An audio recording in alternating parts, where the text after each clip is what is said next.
people think like we should not replace our hormones. We get glasses, we get hearing aids, we replace teeth, we replace heart valves, you replace hips. So it is absolutely insanity to tell women to do this one piece of living naturally. I am not here to tell you to go on hormones. That's your life. But I care deeply that you are educated, you are informed, and you know how to advocate when you make the decision that hormones are for you. Hi, I'm Dr. Vonda Wright, and this is Hot for Your Health. Join us for conversations on the bleeding edge of science, health, and culture as we bring you tech innovators, thought leaders, and the movers and shakers who are transforming science fiction into your new health reality.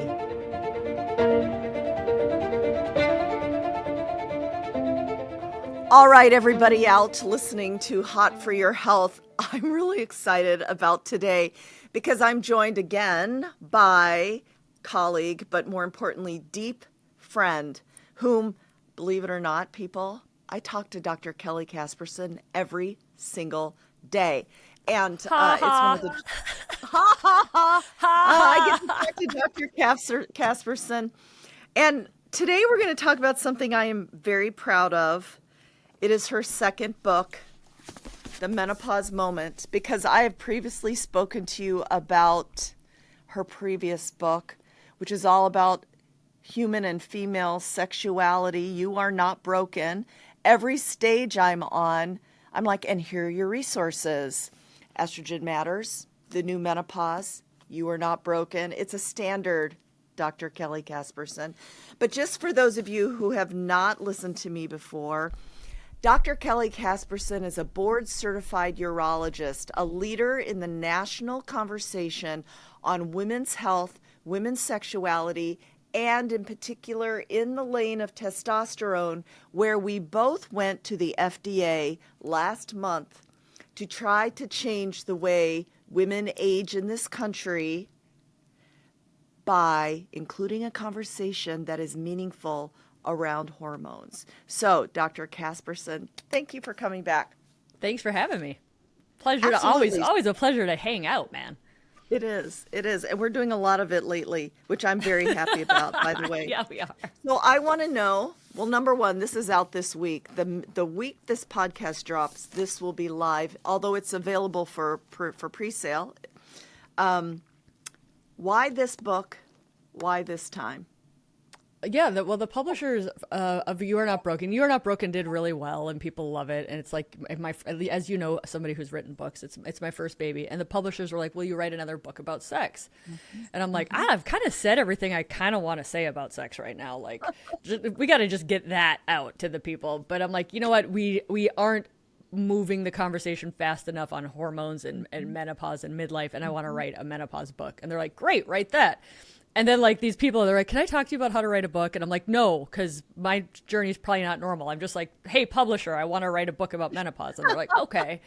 So I'm like, that's not, yeah, individual results may vary on your own individual publisher. But I really wanted to write the 2.0 book because I think the 101 books are out there and they're fantastic. And I wanted to write a book that wasn't ask your doctor if this is right for you. Right, because I think where we are nationally now, the women have more knowledge. They know the WI is bunk, WHI was bunk. They know that hormones are preventative medicine when women started early. And so it's like you can't tell them to go to the doctor and ask if it's right for you anymore, like all the pharma commercials do, right? Yeah. So I'm like, I want to give you the data so that you understand the receipts of why we're out here saying, oh my God, why is nobody paying attention to the hormones our bodies naturally make and just giving you back what our body naturally made. So that's the book. And I also wanted to include like hormones aren't everything. Bricks build a house, but they don't make a home. Oh my goodness. Yes. So I put in a chapter about stop drinking alcohol. I put in a chapter about mindset. I put in a chapter about protein and weights. I put in a chapter about how to talk to men. It's a very short chapter. Just tell them it's like your testicles fell off. And then they're like, okay, got it. So that's a short chapter. A chapter about how to talk to your doctor. So it's really like a kind of a toolkit more than just like estrogen, testosterone, progesterone is good. Well, I love that because I do think women need more than just information. They need the next steps on what to do. And so this is a really timely book for doing that. But I'm interested in you explaining in chapter 1, because I hold the same philosophy. What do women need to know about the fact that this is a biopsychosocial issue and Yeah. not just a gynae issue, right? Yeah. So, I mean, this is whole body, right? And I think it's just the branding of menopause as your periods are done. And that's in medical speak, that's a symptom of what's happening versus what the main stage event is. The main stage event is you are living longer than your ovaries are producing hormones. A consequence of that is no more fertility, no more periods. And hot flashes. But there's also all these other consequences. And so it's the whole body, it's biology, but it's also psychosocial. Just like in my first book, sex is biopsychosocial, is like your ovaries declining don't exist in a bubble, right? You have a job. You have people around you who don't understand. You have a society that tells you you shouldn't age, you shouldn't die, and old people are of no use, right? So it's like you're existing in this bubble, and we've got to, for lack of a better term, arm you for being like, understand what's going on, understand your power, understand how much life is left, and understand that you really are in the driver's seat. Because so many women, they're sitting back and being blown by the sails of societal opinion. And you and I see these people, because we are these people, I think, of like, no, you're the driver. You choose, you decide. Life's way more fun that way. So it's like, how do you get women to stand up on the water skis instead of being like pulled underneath the waves? How do you get women to stand up on the water skis when they've heard no? They've heard you're just getting old. Or they've heard, oh, you're 50 or 60, you're too old. How do you get women to pull up, to stand on the skis? And at what age does this become important? Yeah, it's a fantastic question. Like, if I had it fully figured out, I could probably write another book on it. I don't know how to get all women to do this. Give you another year, you probably will. I think you've got to start seeing your own opinions and your own integrity as something of value.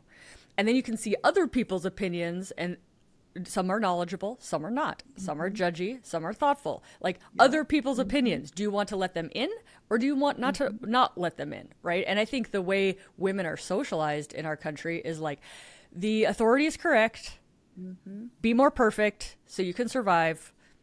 We're going to judge you, so it's okay for you to judge others. Like, that's my very short, like, how a woman is grown up in our society. And I'm like, at some point, you're like, this isn't working.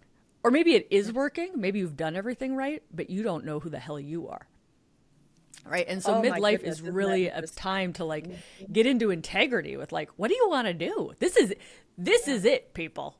This is the ride. Yeah. Right? And it's like, as much as, like, that's shocking for people to hear, of like, no, this is the ride. You get to decide. This isn't practice, right? This isn't practice. There's no there. It's interesting you said what you said, because I was thinking, oh my God. So many women. I think I felt this way myself until I became so frigging authentic that I do and say what I want at all times now. And it took me a little late to get here, but I was a good girl. I did all the things, everything I was ever supposed to do. And then you get to a point of realizing that's all well and good, but now what, right? Now, how do I regain control? And I think equipping people like you do in this book is the whole goal, right? To take it to the next level, to now what are we doing with the next 40 years, but realizing it sooner. Yeah, I mean, what I say, I realized it. Totally. And what I say, I see a crap ton of 75-year-olds who are pissed because they missed the boat. Mad. And they want to get on the bandwagon. And for the majority of them, they can. Like, we've figured this out, but it's probably the next 5 years, right? We got to treat the perimenopause. We got to treat the boomers. Yeah. But I see repeatedly in my book, I am not here to tell you to go on hormones. I don't care what you do. That's your life. I'm living mine. But I care deeply that you are educated, you are informed, and you know how to advocate when you make the decision that hormones are for you. Because at the end of the day, hormones are still behind a paywall. They're a prescription. Yeah, you need somebody else to access them, right? You can't just decide I'm going to go to Target and, get the violet flavor. Unless you're in Mexico. Unless you're in Mexico, then you can get testosterone in the airport. Actually, any next to the pharmacy. It's hamburguesas. worth the trip. Yeah. So, but that's like, I don't care. Like, people are, do you need the whole nation to go on hormones? I'm like, I'm not living their life, but I want them to know. And me too. Facts, not fear. How do you answer people? I know how you answer, but I'm going to ask you in public. How do you answer people who say, I want to do it naturally. I just want to be natural. Yeah. How do you address that sentiment? Well, I actually have a chapter in the book on this. And so it's called The Myth of Natural, or the Naturalistic Fallacy, well-documented psychological construct that humans believe that if something's closer to nature, it's therefore more holy, more precious, more wonderful, better, judgmental, right? And there's tons of things. Like, nature is actually freaking brutal, which is why we don't live in nature. It's survival of the fittest. That's what nature is. It's brutal. Yes, absolutely. And it's short. Right? Life is short. You're going to freeze, you're going to starve, or you're going to get eaten. And so to me, I'm like, we're not living in natural anymore. So don't think this one part is like the holy grail. The bumblebee kills her mate. Right? I mean, that's nature. It's brutal. Praying mantis. I'm reading this amazing book right now called The Comfort Crisis. And it's very it's really, really good. And it's more of a male angle on it. He doesn't talk about menopause in this book, but he's basically like, why do people think that like walking 20 miles and then carrying a 100-pound load of food because you finally frickin' found it back to the campsite and then breaking your ankle and that's it? Like, we moved away from that. And the other thing about, why people think like we should not replace our hormones. When you think about it, like, we get glasses, we get hearing aids, we replace teeth, we replace heart valves, you replace hips, we replace knees. We take out appendixes when they burst, which is unnatural, right? So it's like we do everything medically to try to keep the body functioning. When you don't make insulin, your pancreas doesn't, we give you insulin. We don't say, I'm sorry, little Timmy.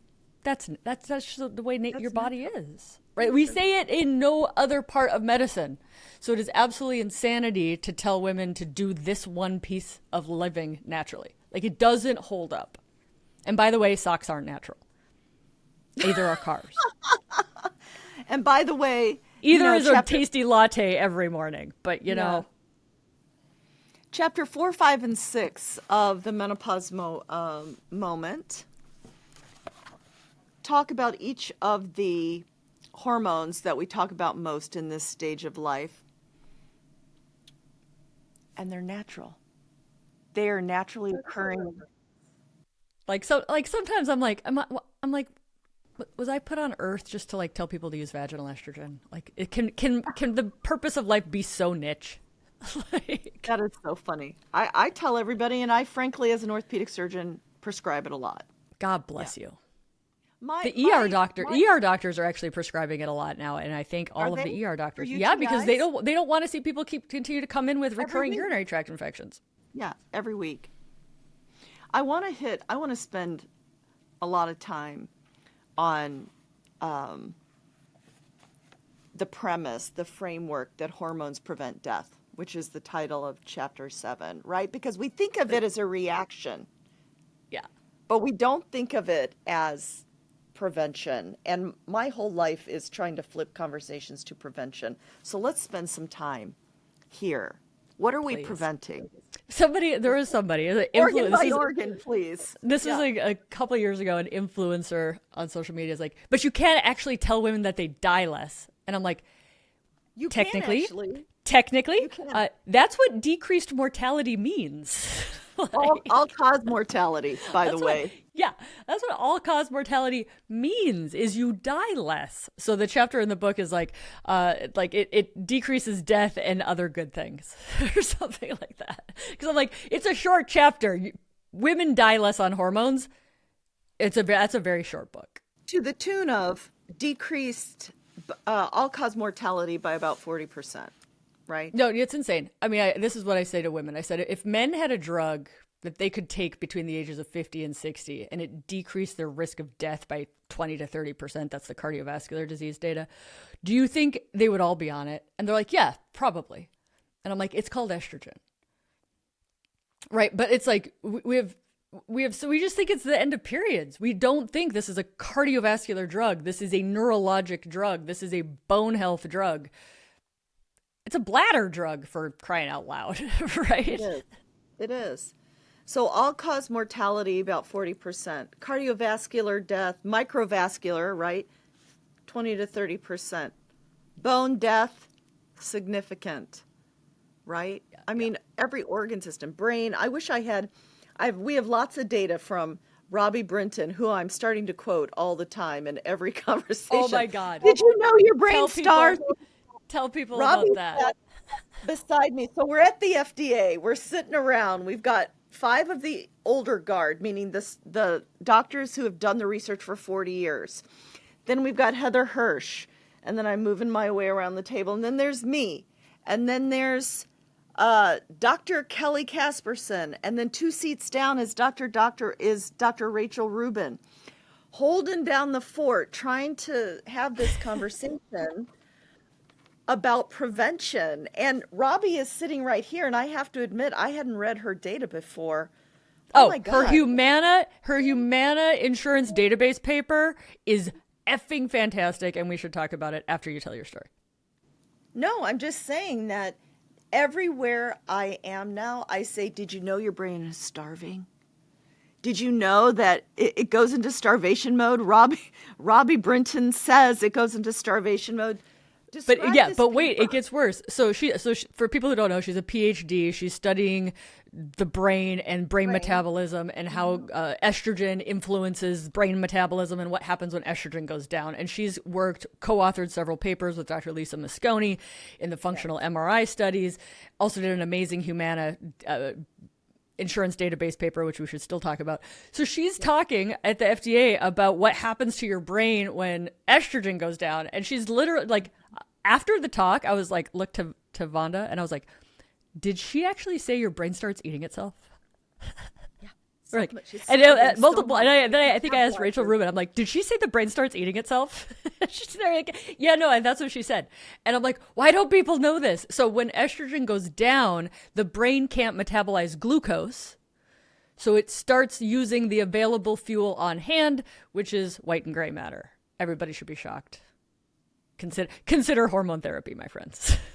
Oh my God, I'm wondering if my patch is enough right now. I forgot some words yesterday. Yeah. I'm like, Kelly, why did you start wearing your patch up on your right temple on your forehead? Because so it's closer. So it's closer to my brain. Yeah. Well, we've mentioned the Humana study 3 times now, so lay out. Okay, it's really good. So I had read this paper. I want to say it was 2019-ish, 2018, 2019-ish. It's a couple of years old now. And I had read it before, and then I was trying to freaking find it again because I was like searching for a Kaiser database. I was like, I forgot the insurance company. So basically what it is it's a retrospective chart review of like 1 million people. It's very big. It's Humana database.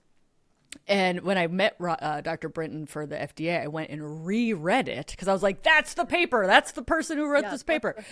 Yep. So I like went and reread it. So basically they're looking at Humana and women, like 1 million of them. And they said, what's the difference between the women on hormones and the women not on hormones? And it was every neurologic disorder that they looked at, including Alzheimer's, non-Alzheimer's dementia, Parkinson's disease, multiple sclerosis, ALS, which is Lou Gehrig's disease, which is absolutely a horrific. And did I say Parkinson's? So every single one significantly decreased chance of having it. So we're never, people are like, we need more studies. And I'm like, I that's the other reason I wrote this book, is because people are like, we need more studies. And I'm like, use the studies we have. Because if you're going to sit around waiting for a 20-year randomized placebo-controlled trial looking at prevention of Alzheimer's with a frickin' estrogen patch, you're going to die before it happens. Have you seen America right now? There's no research happening. Use what we have, right? And it's like, dude, you read this paper and like, yes, maybe the women who are on hormones are healthier in general. It's possible, but it is a profound, it's like 20 to 30% decreased risk of having these like severe, uncurable, no good meds. So I'm going to take my chances.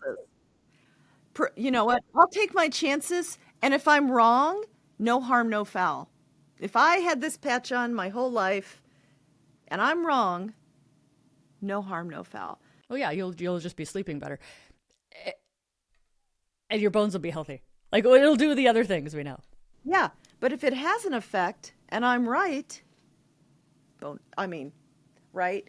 So I actually don't understand the reluctance. But to your point, research is not going on now, but the reality is, Kelly, it was never going on because 1% of all research dollars are spent on women over 40.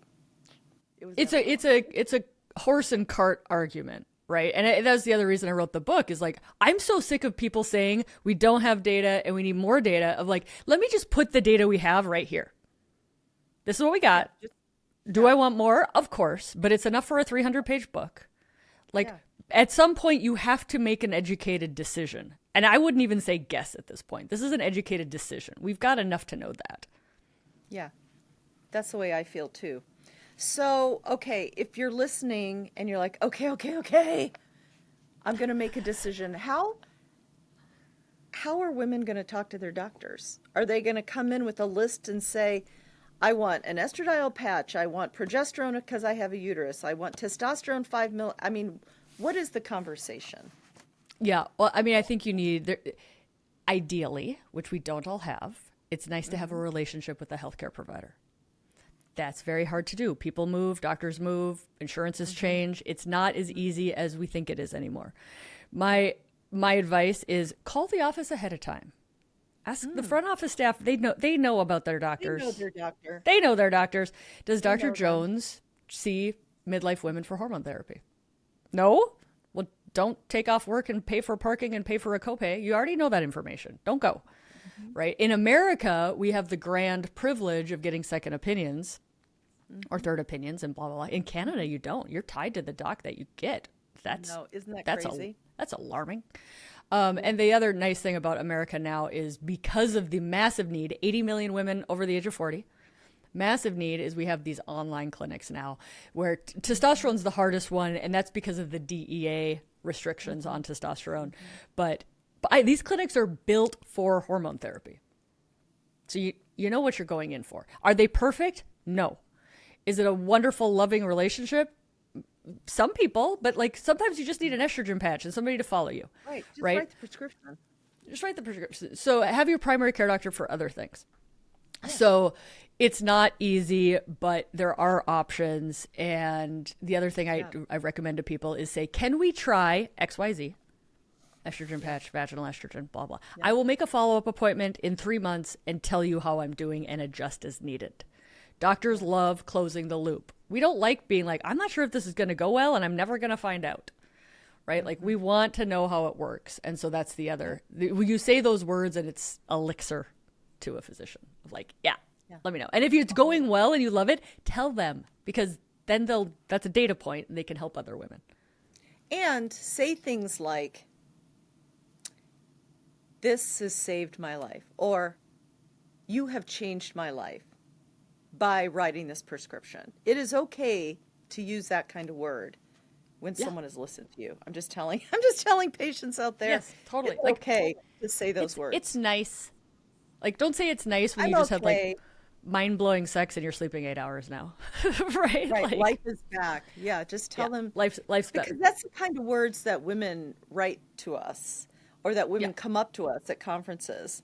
Vonda, I gave up surgery to write prescriptions for hormones. Like, that's insane. That's a big deal. Right. You're a surgeon by trade. That's a big deal. I'm a surgeon by trade, but it's nice to take out somebody's kidney stone. Absolutely. Continues to be, I did very good, satisfying surgeries. But I was like, when women start saying, I have my life back, I feel like myself again. You took away my anger. I'm a better mom to my kids. Yeah. Like, that kind of like people weren't saying that with like I'm a better mom to my kids because you took my kidney stone out. No, right? Fixing my meniscus, you changed my life. Well, sometimes I get you back to sport, but most of the times I get you back to sport. But it's not the same. Yeah. It's not the same. Well, Kelly, you may have heard me say this lately, or maybe not, but I know you're going to love this.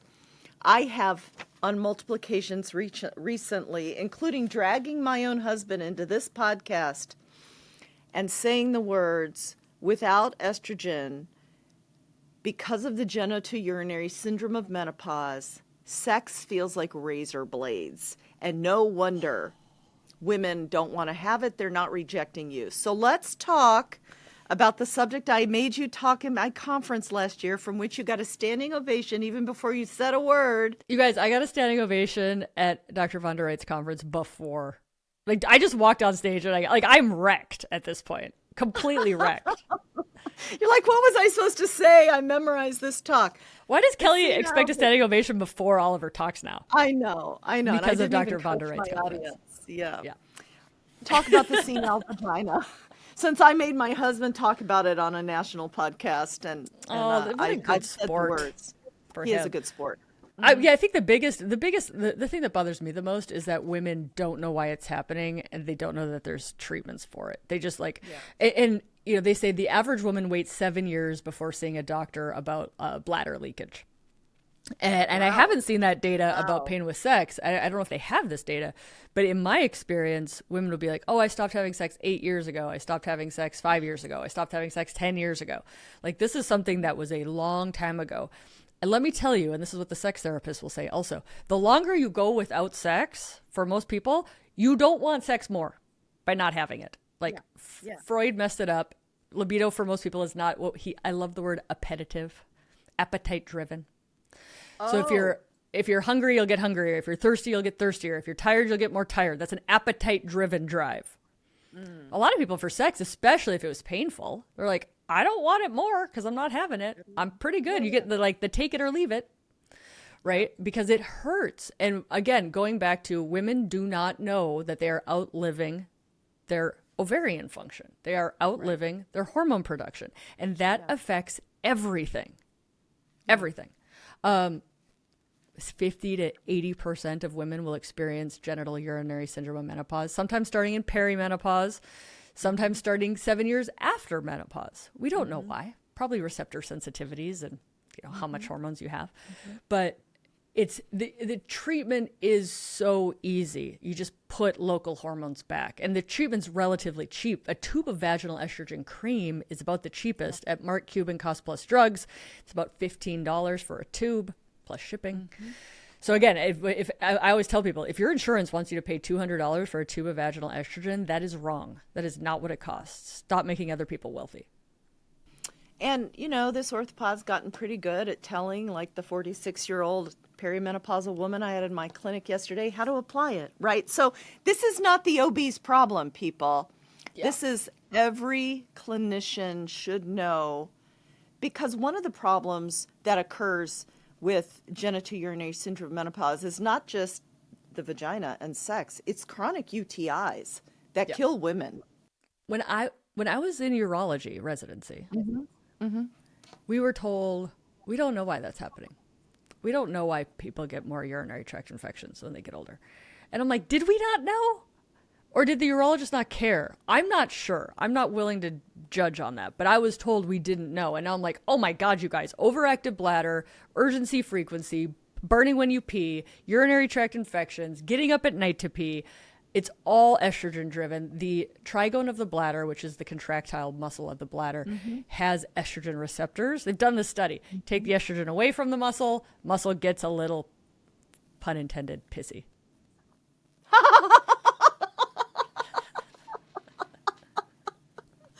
We are a riot to be around. Oh God, in we're person, a very good people. time. We're a riot. But you know what I wonder? Because urology is mainly men. I kiddingly, but not actually kiddingly, when I talk about orthopedics, I talk about, why didn't we know frozen shoulder could be related to an estrogen deficiency and the inflammation that comes from it? Well, because 94% of all my colleagues are born without the benefit of ovaries. They'll never experience it. So I wonder if there wasn't just the pure academic curiosity. Urologists are born, by and large, without ovaries. They'll never get it because they don't experience it. I wonder. But you know when they get it? Not an excuse. You know when they get it? When they're trying to sleep with a wife who's going through perimenopause. And they just stop having sex like everybody else. Right? Yeah. And then they're like, oh, vaginal estrogen is important. I'm like, no shit, Sherlock. Yeah. Have some in your house. Yeah, totally. Yeah. But the other thing you and I talked about at the FDA, I told the story of Miriam, who is a prototypical patient of mine who's older and fell down and broke her hip in her own kitchen. And we were talking about it, and you're like, she probably had a UTI, and she got dizzy from her UTI. I mean, it's more than just bladder infections. Oh, yeah. Well, bladder leakage is the number one reason people go into nursing homes. And getting up at night to pee, right, is more common, and you're more likely to fall at night because you're not really awake. No, you're not. And that's when I'm called into the ER about 3 a.m. because it takes a minute to find somebody in the bathroom, right? Oh, yeah. Well, dude, so I saw this thing. This is up your alley. I saw this thing the other day, and they're like, we're doing it wrong. I don't even know where I saw this, so I can't give credit. But they're like, we're doing it wrong. We're telling people not to fall, and we're installing handrails, and we're installing no-slip surfaces, and we're doing all this stuff to make people not fall. They're like, we're doing it wrong. Because the problem isn't always the fall. You can't get up. And then you're on the ground for a day. And I'm like, because like you can't reach the handrail because it's up here and you're on the ground. So we're telling people not to fall, but we need to be telling people how to stay strong enough to get back up.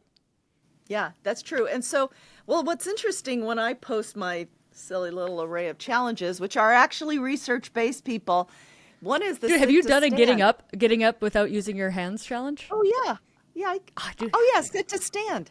Yeah, and it always gets criticism for some people. Most people do it. 90% of the time, people participate, but there's always those people, and even in the crowd who shall not be named. They're like, "You are disparaging women." No, I am trying to save your friggin' life by seeing where we are today, right? So anyway, I could go on.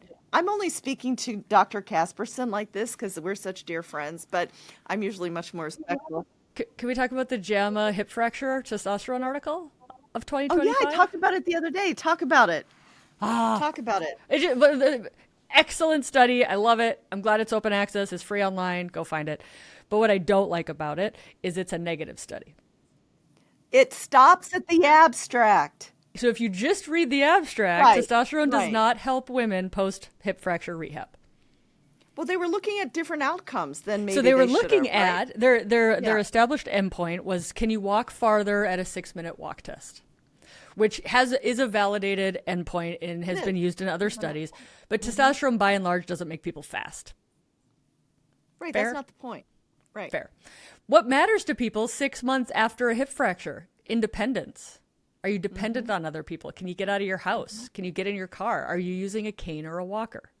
One of those giant silver canes and walkers. Are you kidding me? Nobody wants to do that. If you said, if your mom had a hip fracture, and the doctor's like, well, there's something we could add to your recuperation plan that at 6 months gives you about a 50% less chance, so 50% decreased chance of using a walker or a cane, Mrs. Jones, would you be interested in that?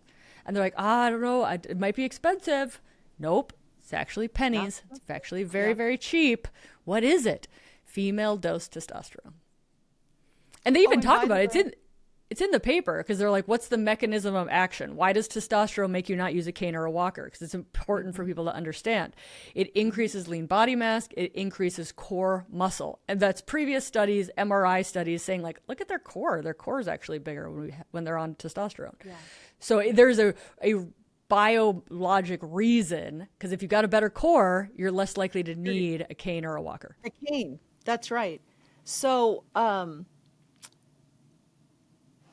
that's going to be presented probably at most orthopedic meetings as a negative study, but you got to get feisty about that, because I'm like, had they made that a positive study and said this cheap, safe medication, by the way, risks, no increased risk compared to placebo, stinking cheap, stinking safe. If they said this safe, cheap option decreases your risk of using a cane or a walker at 6 months.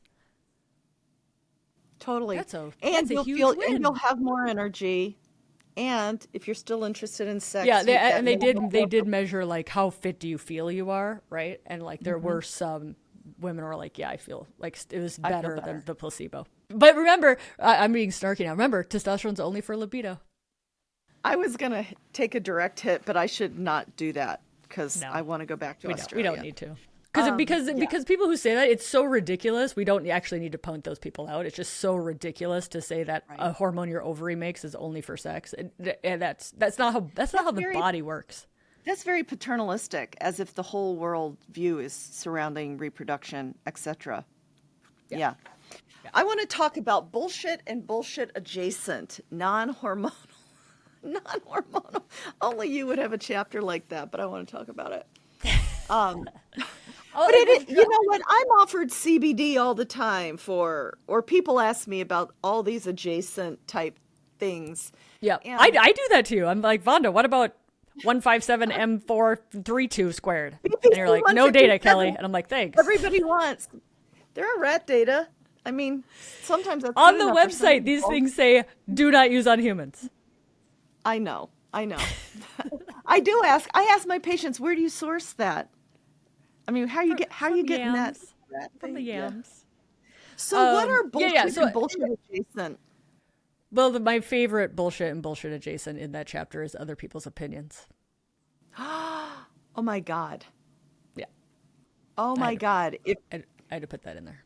Because your neighbor's Aunt Mabel's mother-in-law had breast cancer, or is that or you should do this naturally, or you shouldn't cut your hair, you shouldn't start a business, you should, like, there's so many shoulds. Stop shitting all over my women. Like, I love that you created that. I love that. Oh, so the supplements, like I hate the word supplement.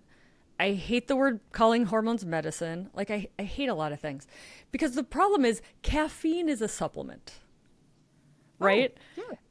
Non-necessary food item consumed by the majority of people on the planet, right? And so I point that out in my supplement chapter of, like, caffeine is the most consumed supplement on the planet, so much so that people aren't like, let me get my morning dose of supplement caffeine. Right. And so it's like some things that are supplements by definition, we don't even think of. And then some things like, dude, add a little bit more fiber in, get your vitamin D up. Like, the data is so freaking good, but we call it all supplements. And so to me, I'm like, there's some good stuff. And then there's some stuff that hasn't been shown to be much better than placebo. And I want people to know about it. At the end of the day, if it works for you, fantastic. There's just maybe not enough data yet. So that chapter will probably evolve as the data evolves. But, what really inspired me was I was at South by Southwest, I think 2 years ago, and this woman redid her kitchen to include a cupboard for her supplements. That's how much money was being spent. And her issue was painful sex, dry vagina, genital urinary syndrome, menopause. And she was trying to fix it with her. I have a patch for that. I know. You don't even need a kitchen cupboard for it. And she was trying every single thing to try to solve this problem because she didn't want to take a medication. But she would spend thousands of dollars and in the kitchen redesign, put a place to house all of the supplements. And so I'm like, I don't like the word supplement. I don't like the word medication because it makes people do crazy, crazy ass shit. And I'm like, you just need a tube of vaginal estrogen. Knock it off. It will save you tons of money. Well, I've changed I've expanded my thought process on what, I don't know the right word, but health additives are, because I was asked a question at a longevity. Let's call it that, Vonda. Health additive? Yeah. It sounds very technical. That's fine with me, yes. I was asked a question at a biohacking conference, a longevity conference. They were trying to pit me against other people, and I thought I answered it really cleverly. They said, Dr. Wright, double board certified. They listed all my academic credentials. What do you think about Chinese medicine and Ayurvedic medicine? And I could have gone after it in a stupid way, but what I said was, and this has to do with supplements, I said something paraphrasing about, listen, I'm an allopath's allopath. Right? I am trained at the medicine of medicine places, but it would be too prideful for me to think that I know everything when there is 5,000 years of herbal medicine out there. And if it were wrong, it would have been distilled out. And so I've broadened my approach to what we can use, right? My first go-to is replace the hormones you were born with. And then if there are other things that can make me feel better, like I don't take it, but berberine or I'm just naming off things I don't take. But you know what? I think that we can't just stick to the randomized controlled trials all the time. I agree. I mean, when you look at it, metformin is plant-based from like a plant-based medicine, right? So it's like the line between what's like not medicine and what's good and what's bad. It's like, it's a very big gray line. Is it whether it comes in a capsule or not? Right. Yeah. If it's a tincture or a troche, then it's better. No. Yeah. So I think, anything that says like proprietary blend, or it doesn't actually really tell you what's in there and it's a lot of money, like you're probably getting into capitalism and like making people money at that point. But to me, I'm like, dude, protein powder, like vitamin D, omega-3s. What else am I missing? Fiber, caffeine, creatine. Oh my God. If they could bottle creatine and patent it, they probably would at this point, but they can't. It's a supplement. You can't. It's everywhere. Yeah. But it's like, that's coming out as like a no-brainer, pun intended. Yeah. Ha. I increased my dose from 5 to 10. Did you? I do 10. Yeah, I increased it. It helps me get my water in. I put it in a liter of water every day, and then I get a liter of water in that way too. It's perfect. Right. Dr. Kelly Casperson, author, The Menopause Moment, dear friend, brilliant expert, and such a scholar. I'm not kidding, people. I get articles from her every day because you're just reading. So this book I was is driving out. yesterday thinking about this. I'm like, I have a problem. You find the musculoskeletal articles before I do. I'm just really thankful all the time. The Menopause Moment is out. Everybody I know has written an endorsement of it. Please order this book. Get inside Dr. Casperson's mind. You will be giving her a standing ovation, just like my people did. And we're going to see each other a lot because Dr. Casperson is coming down once again to speak at my conference, Women's Health Conversations, November 14th and 15th across the country. I'm so thankful that you come. We're excited. Yeah, I can't wait to see you. Everybody get a ticket. It was a very good time. I was there last year, fortunate enough to be asked back another year. And maybe the standing ovation before the talk had something to do with that. So thank you to all those people. I know. Thank you to everyone else all right. for allowing me to come back this year. We'll see you Thank then. you. And thank you, Kelly. I'll see you soon. Thanks for joining us on Hot for Your Health, where we bring you conversations from the bleeding edge of science, health, and culture. You can find links from today's show and connect with me at drvondawright.com. Don't forget to subscribe and leave a review wherever you listen to podcasts. I'm Dr. Vonda Wright. See you next week.